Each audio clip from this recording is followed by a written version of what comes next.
Thursday evening momos ಮಾಡೋದಕ್ಕೆ ಮೈದಾ ಹಿಟ್ಟು ಬೇಕು ಅಂತ ಏನಿಲ್ಲ. ಚಿರೋಟಿ ರವೆನ ಬಳಸ್ಕೊಂಡು ಕೂಡ ಮೋಮೋಸ್ ಮಾಡ್ಬೋದು.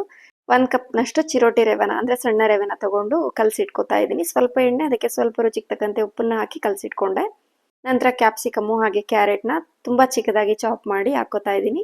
ಇದಕ್ಕೆ ನಮಗೆ ಇಷ್ಟ ಬಂದಿದ್ದಂಥ ತರಕಾರಿ ಕೂಡ ಹಾಕೊಂಡು ಮಾಡ್ಕೋಬೋದು. ನಂತರ ಅದೇ ಚಾಪರ್ಗೆ ಈರುಳ್ಳಿ ಹಾಗೆ ಹಸಿಮೆಣಸಿನ್ಕಾಯಿ, ಶುಂಠಿ ಹಾಗೆ ಬೆಳ್ಳುಳ್ಳಿನೂ ಕೂಡ ಚಾಪ್ ಮಾಡಿ ಹಾಕೊಂಡಿದ್ದೀನಿ.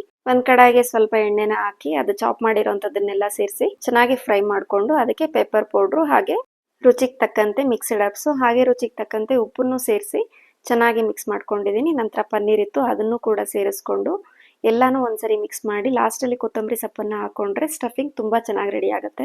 ಚಿರೋಟಿ ರವೆನಲ್ಲಿ ಮಾಡಿದೀವಿ ಅಂತಾನೆ ಅನ್ಸಲ್ಲ ಮೋಮೋಸು, ಅಷ್ಟು ಚೆನ್ನಾಗಿತ್ತು. ಇವರು ಆಫೀಸಿಂದ ಬಂದು ತಿನ್ನೋ ಅಷ್ಟರಲ್ಲಿ ಆಲ್ರೆಡಿ ಊಟದ ಟೈಮೇ ಆಗಿತ್ತು.